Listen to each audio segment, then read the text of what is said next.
woman in her power does not chase because she understands that her value is not determined by someone else's ability to recognize it.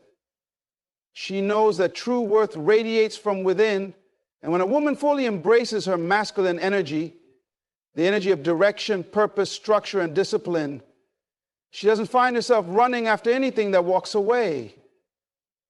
She doesn't beg for closure, doesn't beg to be seen, doesn't try to convince someone to stay. Instead, she becomes rooted in herself. She becomes the one who is pursued, not because she's playing a game, but because she's operating from a place of self-assurance and clarity. To chase is to abandon your position. It's to leave your center. It's to allow your emotions to hijack your logic and your standards. It's to forget that you are the asset, not the liability. Masculine energy, when properly aligned within a woman, does not engage in desperate pursuits. Instead, it builds, it protects its peace. It prioritizes progress. So when he disappears, she doesn't spiral. She doesn't obsess over what she did wrong. She doesn't lose sleep refreshing his messages, checking his last scene, analyzing breadcrumbs. She stands still. Not in apathy, but in awareness. She understands that her power lies not in the reaction, but in her ability to remain unmoved by confusion. Chasing someone who's not giving clarity is a sign of internal disconnection. It means you've momentarily forgotten who you are. You've forgotten the truth that nothing meant for you can be taken from you. You've started to believe that someone else holds the key to your emotional well-being. And the moment you believe that, you begin handing over your power. Masculine women don't do that. They protect their focus like sacred ground, because they know chasing someone who's running away will only leave you exhausted, emotionally bankrupt, and resentful. That kind of chasing is rooted in fear. Fear of abandonment. Fear of never being enough. But power and fear cannot coexist. One has to go. You see, when a man pulls away, a woman in her power doesn't rush after him. She doesn't initiate 10 texts to fix the disconnection. She doesn't internalize his silence as a verdict. She sees it for what it is, a natural consequence of misalignment. She doesn't label herself unworthy. She doesn't launch into proving mode. She steps back and lets things unfold. This is not weakness. It's discipline. It's understanding that real love doesn't require pursuit. Real connection is mutual. It flows both ways. If it doesn't, it's not real. It's performance. And masculine women do not perform for love. They embody it. They attract from a place of fullness. Chasing is rooted in scarcity. It's built on the illusion that something you lack is out there in someone else. That illusion is dangerous because it leads you to compromise your boundaries in the name of love. It makes you settle for ambiguity. It makes you accept half effort and call it romance. But a woman who's integrated her masculine energy doesn't need to be loved through chaos. She values peace. She values consistency. She values her mission. And any connection that threatens that foundation is not welcome, no matter how charming or emotionally intense it may seem. You don't chase when you know what you bring to the table. You don't chase when your self-respect is higher than your desire for temporary connection. You don't chase when your vision is bigger than your loneliness. The kind of woman who doesn't chase is the kind of woman who's built something within herself. She has values, she has boundaries, she knows what she will not tolerate, and if someone disappears, she doesn't shrink. She expands, she takes the silence and turns it into strategy. She takes the rejection and turns it into reflection. She doesn't see loss, she sees redirection. That's the power of masculine energy in a woman. It refuses to settle for anything that isn't aligned with growth. When you truly step into that space, you begin to understand that chasing love was never the answer. Building yourself was. Becoming emotionally self-reliant was. Honoring your standards was. The moment you shift from how can I make him stay to what does this situation reveal about me, that's the moment you rise. That's when the game changes. Not because you've learned to manipulate emotions, but because you've mastered them. You've become the kind of woman who doesn't need to chase because her energy speaks for her. Her boundaries are clear. Her vision is alive. And her presence is strong enough to make silence feel like a message. It's not that she doesn't care. It's not that she's cold or numb. It's that she's done betraying herself just to be chosen. She's done with emotional gymnastics. She's done investing in uncertainty. Because once you realize your presence is a privilege, you stop negotiating. Once you realize that any man who disappears is doing you a favor, you stop interpreting distance as damage. You start seeing it as divine filtration. Not everyone who enters your life is meant to stay. Some come to reveal the gaps. Some come to test your standards. Some come to teach you what not to allow. And the moment you start viewing things through that lens, you'll never chase again. When he disappears, it's easy to fall into the trap of thinking something is wrong with you. The human mind, especially one that hasn't been trained to see from a higher perspective, instantly personalizes silence. It tries to create a story, and that story is often rooted in lack, shame, or abandonment. But a woman who is in tune with her power begins to see silence differently. She no longer views disappearance as rejection. She sees it as a mirror.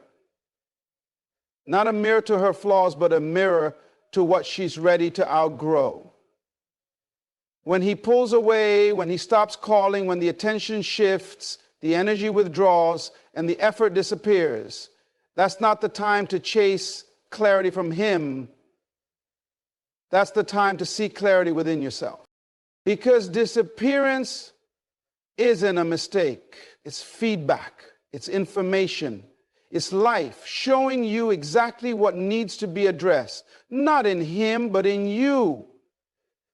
It forces you to ask yourself, why do I feel destabilized by someone else's absence? The question isn't, why did he leave? The real question is, why does his absence feel like a threat to my identity? You see, the moment someone walks away, what truly gets activated are not your feelings for them, but your unhealed beliefs about yourself. You don't miss them. You miss the illusion they represented. You miss the validation they gave you. You miss the hope they made you feel.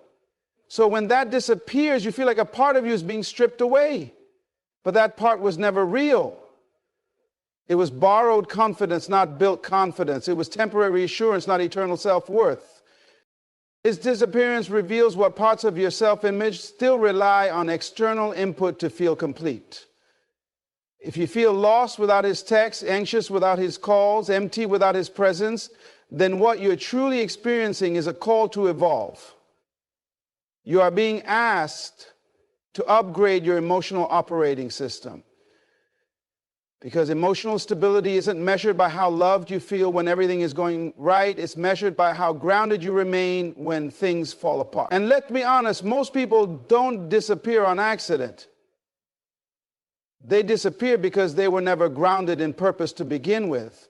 They disappear because your energy started requiring something they couldn't sustain.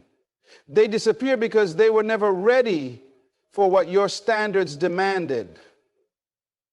And that's not your burden to carry. Instead of asking, what did I do wrong? A powerful woman asks, what is this showing me about where I still need to grow? Because every disappearance is a divine mirror.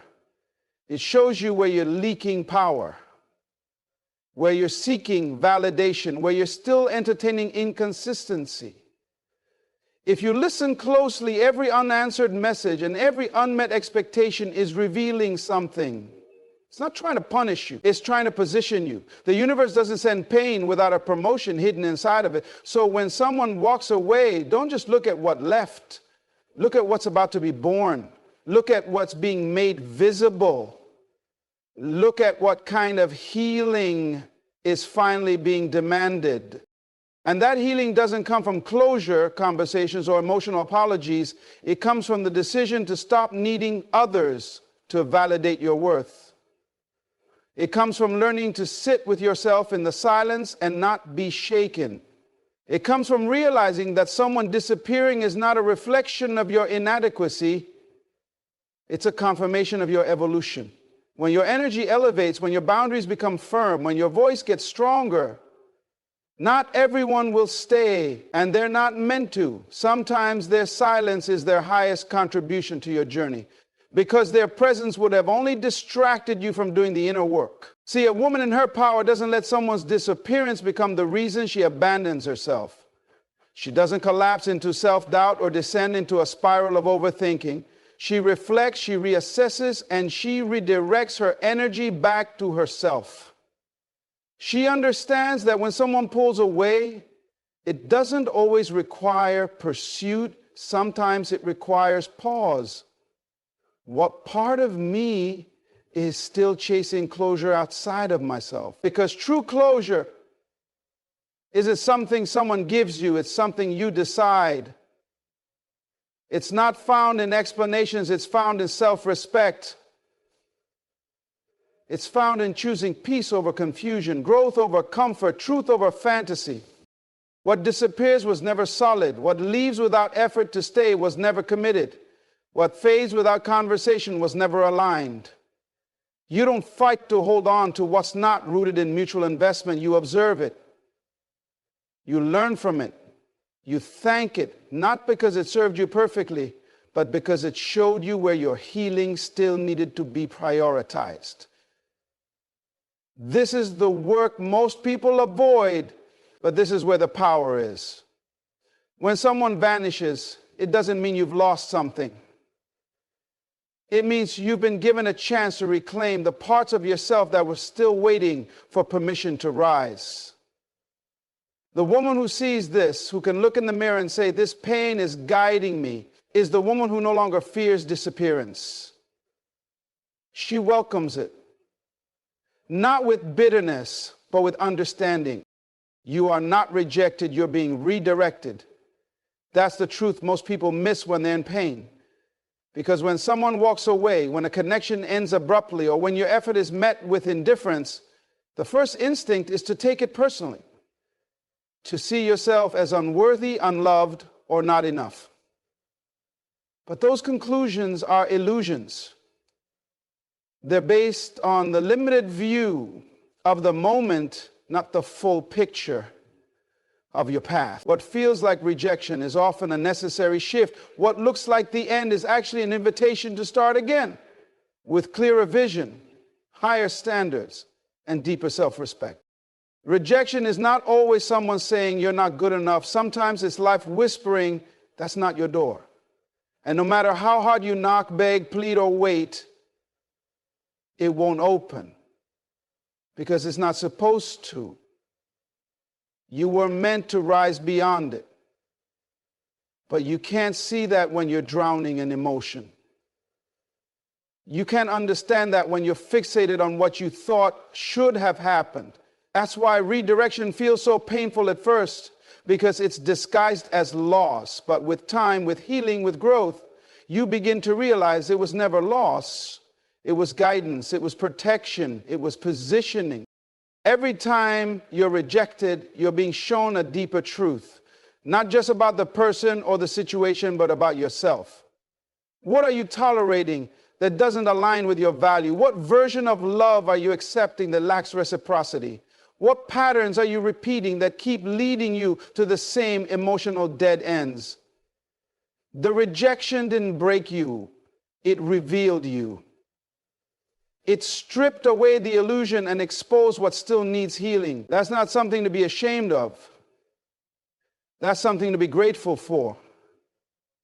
Because awareness is the first step to transformation. You can't fix what you don't face. And rejection has a way of forcing you to face what you've ignored. It's easy to mistake redirection as abandonment, especially if your self-worth is still tied to external approval. If someone's presence made you feel whole, their absence will feel like a collapse.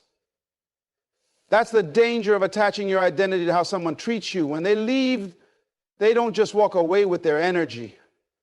They walk away with your sense of self.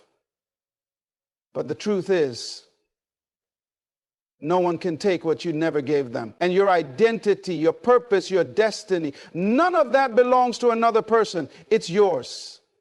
It always has been. Rejection just reminds you to come back to it. Sometimes the person who left wasn't rejecting you. They were stepping aside so you could finally meet the version of you that you've been avoiding. The version who sets boundaries, who speaks up, who doesn't shrink to be accepted. The version who no longer afraid of walking alone. That version is powerful. That version doesn't chase clarity from people who thrive in confusion. That version doesn't beg to be loved. She becomes the love she once sought. And it took a rejection to awaken her. You were not meant to convince anyone to stay. You were not born to prove your worth to someone who is unsure about you. The moment you start justifying your presence in someone's life is the moment you've abandoned yourself. Rejection in its most painful form teaches you to stop asking for permission to exist in spaces that weren't designed for your growth. If someone can't recognize your value, you don't need to work harder to be seen. You need to reposition yourself in environments where your light isn't dimmed. Redirection is a spiritual assignment. It's life clearing out what doesn't belong so you can make room for what does. But you can't welcome the new while clinging to what's expired. That's why rejection feels like tearing, because you're being detached from what's familiar, even if that familiarity was toxic, even if it never truly served you. Your emotions are connected to it, so letting go feels unnatural. But letting go is the only way forward. Staying stuck in the fantasy of what could have been is a form of self-sabotage. It keeps you anchored in a reality that no longer exists. What you thought was love might have only been attachment. What you believed was potential might have been projection. And what you labeled as rejection might actually be the universe saving you from settling.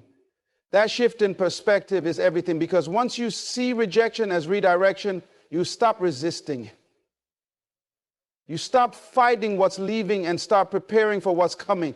You stop breaking down over someone else's indecision and start building yourself up with intention. That's where your power lives.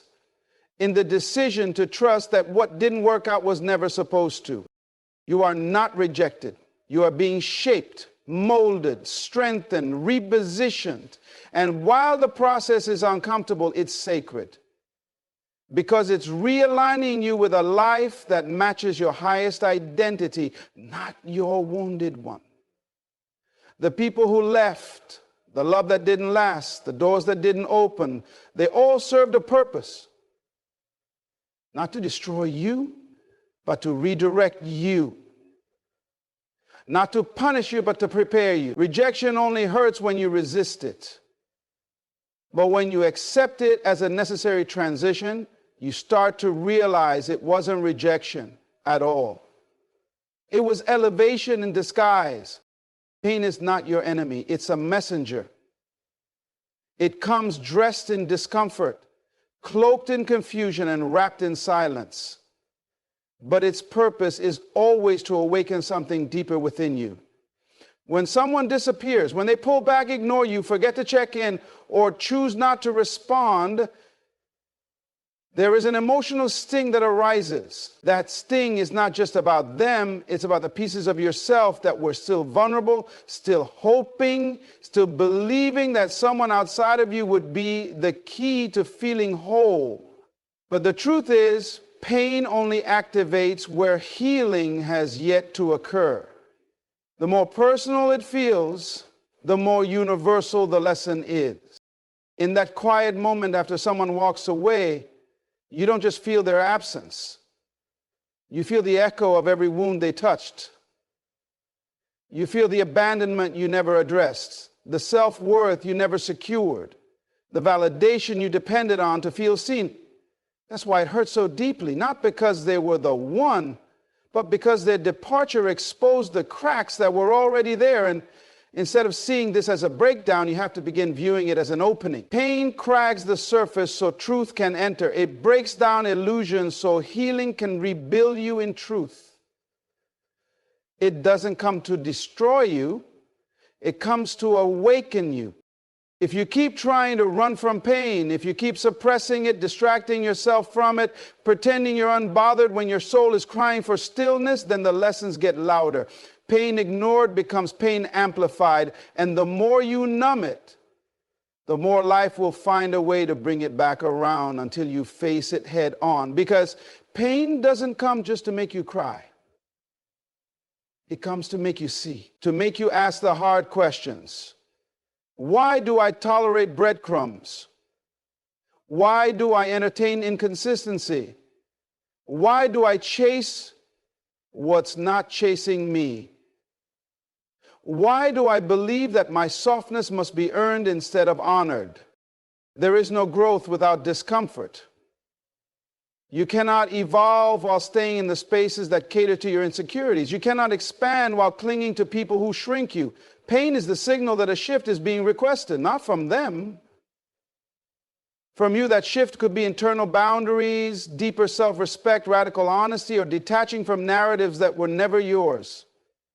But you won't know what's required until you sit with the pain and ask it what it came to teach you. And yes, it will be messy. Healing is not a highlight reel. It's not something you post about for admiration. It's sacred, silent, and often brutal. It requires a willingness to confront your own patterns, your own fears, and your own emotional dependencies. And the people who triggered this pain, they're not villains. They're mirrors. They're just showing you the reflection you've been avoiding. You may be mad at them, but deep down, the anger is a cover for something more fragile, a longing to finally be free from the cycle. You can't medicate soul wounds with temporary attention. You can't heal emotional abandonment with someone's presence if that presence is inconsistent. Pain is reminding you that you've relied too long on the external to fix what is internal. And maybe that's the whole purpose of someone disappearing, to leave just enough silence that you finally hear yourself, to create just enough space that you finally see your own worth without them reflecting it back to you. True healing begins when you stop blaming them and start getting curious about you. What part of me chose this dynamic? What belief allowed me to stay here this long? What emotion kept me silent when I should have spoken up? These questions are uncomfortable, but they're the gateway. This is the kind of pain that brings purification, the kind that doesn't just hurt you, it refines you. It calls your power forward. And once you answer that call, you become someone who is no longer easily shaken by vanishing acts. Because when pain has done its job, you come out on the other side no longer dependent on their text, their voice, or their energy to feel secure. You stop making excuses for their silence and start listening to your intuition again. You stop explaining your worth and start embodying it. You stop reacting and start reflecting. That's the shift. And yes, pain is the price of that awakening, but it's a price worth paying. The more you welcome pain as a teacher, the less power it has over you. It becomes a guide, not a punishment. It becomes a compass, not a curse. And you begin to see every painful experience not as something you must escape, but as something you must learn from. Not because the pain is enjoyable. Every tear carries truth. Every ache reveals alignment. Every breakdown births clarity. Pain is sacred, and when you stop avoiding it, you stop avoiding yourself. You meet the parts of you that were buried beneath the need to be chosen, to be wanted, to be needed. And what you find there, that quiet, resilient, unshakable essence, is the version of you that no one can take away again. The moment you stop trying to fix what isn't yours to fix, a weight lifts off your chest. There's a deep exhaustion that comes from constantly overextending yourself, trying to interpret silence, analyze mixed signals, decode someone's emotional avoidance, and carry the burden of making something work when you're the only one showing up with consistency. But you weren't created to be the emotional caretaker of people who are disconnected from themselves. You weren't made to keep shrinking so others feel comfortable. You weren't placed on this earth to overcompensate for someone else's lack of effort. That is not your calling. That is not your purpose. Too many people spend their energy trying to fix what they never broke. You keep adjusting your tone, softening your truth, rewriting your needs just to make someone stay, just to keep things peaceful, balanced, tolerable. But what you're really doing is betraying yourself. You start walking on eggshells around people who should be grateful just to stand in your presence. You dim your light so they don't feel blinded by the glow of your self-awareness. You make yourself small, digestible, easy, not because it feels right, but because you're afraid that being fully yourself will make them leave. But here's the truth. If being authentic drives someone away, they were never meant to be in your space. If expressing your boundaries, your needs, your values causes them to retreat or ghost you, that's not rejection. That's clarity.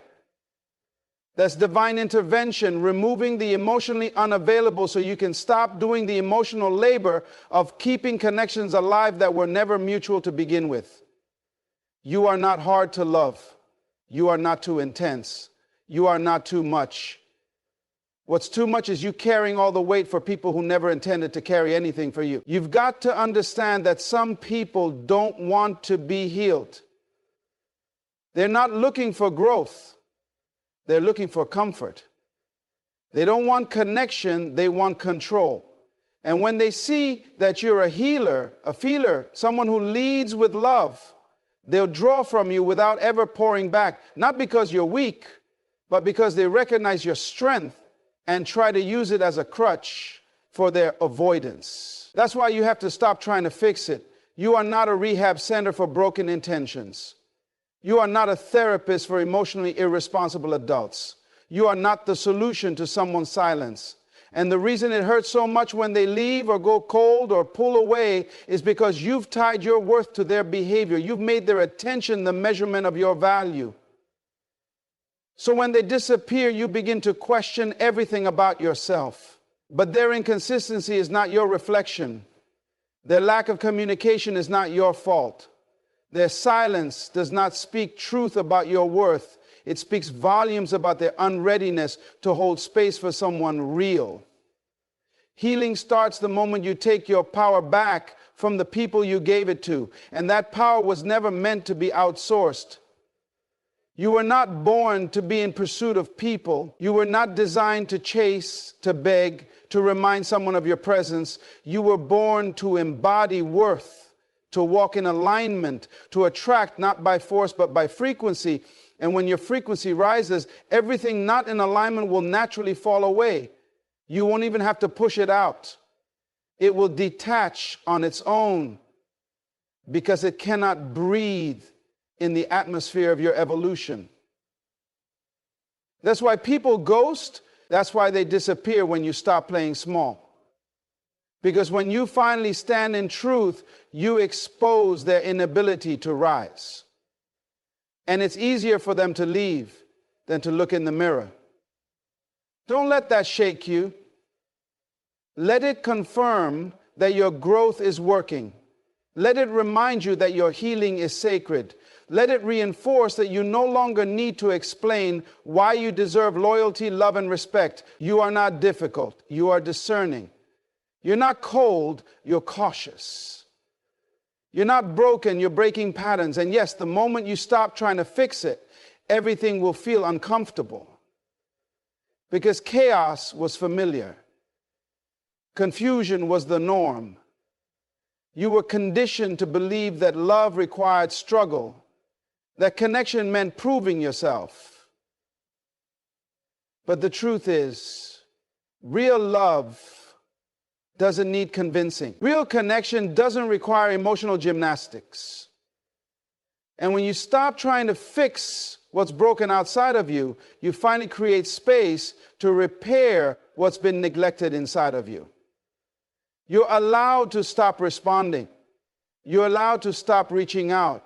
You're allowed to stop explaining why you deserve to be chosen. Sometimes the strongest thing you can do is walk away and say nothing.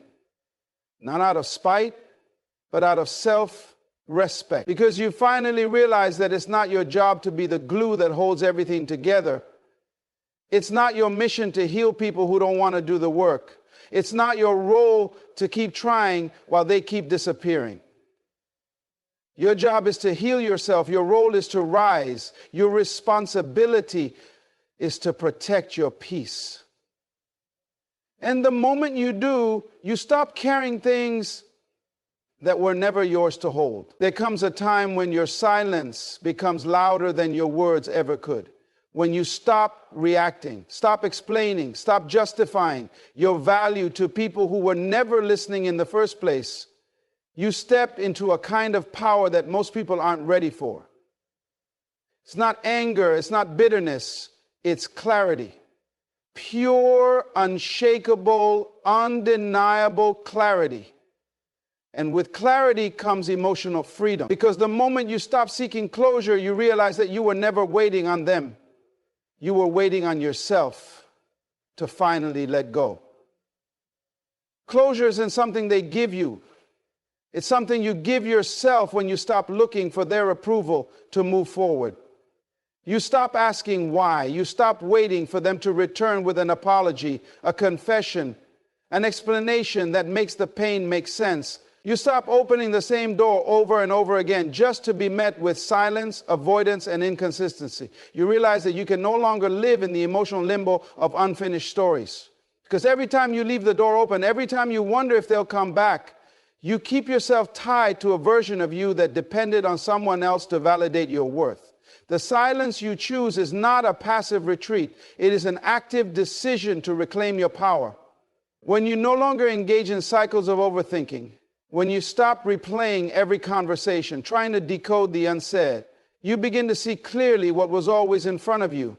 You start noticing the patterns, the subtle ways they never showed up fully, the emotional breadcrumbs they left to keep you attached. You stop glamorizing the potential and start accepting the reality.